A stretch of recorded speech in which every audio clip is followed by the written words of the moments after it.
What would be the first thing you'd do after winning the lottery? Hiring a lawyer to establish a trust to claim the winnings so that I can stay anonymous. Also, pick the lawyer wisely. Pick someone who makes you a little fish in their pond. Don't pick a lawyer who has never had a client worth as much as you. If you win 10 million, pick a lawyer who deals with clients worth 100 million.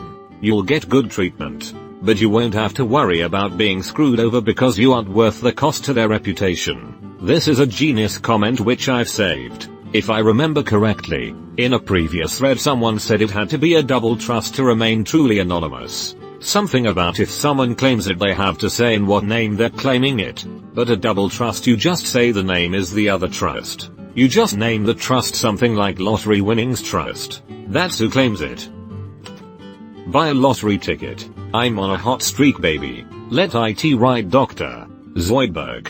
Love the mathematical accuracy of that show. I know the writing staff were mathematicians, but I always loved that they did the math correctly in that scene and many others. I like compound interest calculation when Fry goes to check his bank account. This man has the right idea. Dig up that old Reddit thread on how to survive winning the lottery. Came here to post this myself. I'd add to that thread, one guy mentioned dressing up if you have to take photos. If it were me, I'm of moderate build, I'd buy a fat suit. I'd pay some effects artist to make my face match my body so I look huge. Maybe get some bubba teeth. Just so I can be as unidentifiable as possible. With that said, I'd keep working for a while. Since no one recognized me and I was able to claim winnings as a last name on the other side of the state. It's not like I'm the only one with that name around, you know? After working for another month or so I'd put in a notice claiming I'm getting a big pay bump to work somewhere else in an administrative position, so the chances of getting a counteroffer from my current employer are slim, and bow out that way. I can't see that working. If it's statewide news, when someone sees Junior 1235 won the lottery, people will say wait a minute, I work with someone with that name. And then when they look at the pic, no amount of goofy teeth or fat suits are going to save you surely. I don't know. Some of those makeup artists are pretty good. This would be assuming you could get away with using initials, so instead of John Smith it would be J. Smith. Maybe even fake facial hair, a wig. Get a lawyer.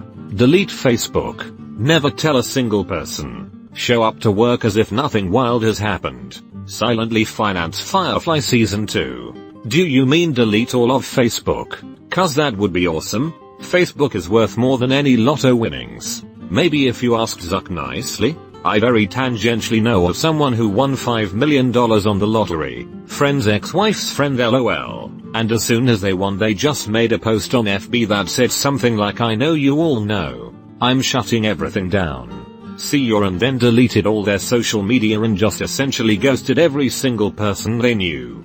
My parents' friends won a considerable amount before the age of social media. I don't know exactly how much, but millions for sure. They sold their house and moved, and even my parents, who were quite close to them, do not know where they moved to. My parents were like, good for them, lol. Draw up a plan of how security and relative secrecy can be maintained for the rest of my life. I'd obviously remain anonymous. Also, if you ever do win and decide to share your winnings with friends and family, never tell anyone how much you've won. That way, whether you give them £10,000 or £1 million, they'll never be able to complain that you gave them too little. I think most winners overlook these two key points. Also, don't say it was from the lottery. Hint that you are a drug dealer so they keep it quiet and feel bad about the money they do take. Cop, why are you carrying small bags of sugar and oregano? Great idea. But for Canadians like myself, our lottery corporation publishes your name and picture when you win. I don't believe it is optional either, though I could be wrong about that. Grow a beard. This is Canada, so in this case the solution would be to shave your beard. I would ask everyone I know to give me or loan me $1,000. They would all decline because it's not smart to loan money to someone like that. Whatever their response will be my response when they come asking. I like the way your mind works. This is a clever preemptive strike. Sorry dude. I don't have it. I would if I did though. Brilliant idea. But if they genuinely don't have the cash because they are strapped, then that wouldn't be accurate. My family would probably say yes, but I don't have it. In your theory, would they be eligible? Maybe ask for a smaller amount? $50 or $100 instead of $1,000? Something they could realistically have on hand or get quickly. I'd say yes without issue if a family member asked me for $100. But $1,000 is a lot to ask. Most people don't even have $1,000 to spare. Settle my debts. Then settle my enemies. Good answer. And then get my friends settled too. Bust a nut. I need post-nut clarity for decisions like this. Good idea, friend. I'll wait for your return. 30 seconds later. Mr. Stamina over here. Move out to the middle of nowhere as to never be bothered again. Pangburn.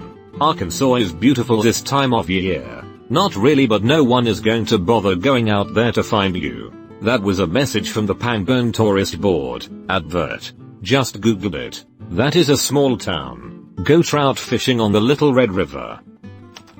I think about this all the time. Every morning in the shower I say out loud, $400 million, because the big lotto payouts have been that and more, and dream about everything I could do. First, immediately invest half of it. Pick an investment package that pays me regular dividends so I never have to worry about income or running out of money. And while OP only asked for the first thing, I can't help but share the grand plan. Next, set up 2 accounts for my kids who are currently elementary school age. They'll get the money once they turn 21. Then pay my mom and my dad. They've been divorced for decades. Each a large lump sum, amount depending on lottery sum. After that, give a few $100,000 to select charities. Now it's time to work with some architects to design the perfect, off-grid, totally autonomous house. Solar, wind, geothermal, modern materials, efficient design. Everything necessary to make the place completely self-sufficient and as green as possible. In addition, as a car guy I would have a huge, badass garage filled with my favorite cars. I like your plan except for the trust age. I know you want to give money to your kids to let them live life. But at 21 you're just getting to college and figuring yourself out. That would be a recipe for disaster to get that much money at that age. I would say 30, and not tell them. They get honest working experience and understand real life, but then get to live stress-free while still relatively in their youth. Next, set up 2 accounts for my kids who are currently elementary school age. They'll get the money once they turn 21. Structure this differently. At 18 they get some money as a lump sum plus a monthly salary. Minimum wage if that's livable where you are. At 21, 25 and 30 they receive additional lump sums, each larger than the last. Puts them in a safer position if people try to exploit them. Add self-development milestones in there in order to qualify for the money. College degree, learning a trade, having a regular career, etc. Get a lawyer to help safeguard the winnings. This is also to set up the money to make more for you. Many winners go into financial ruin thinking their winnings was enough to retire early. It usually is enough, if you spend it wisely. Told my kids, I'd immediately disappear and build a house, with a moat around it, put alligators in the moat, and have chimpanzees with machine guns patrolling the grounds. Seriously though, I'd only be available via email. Except for them. Till I figured things out. I'd imagine a bunch of relationships are gonna be destroyed when I don't become their free bank. Post this exact question. HMMMMM.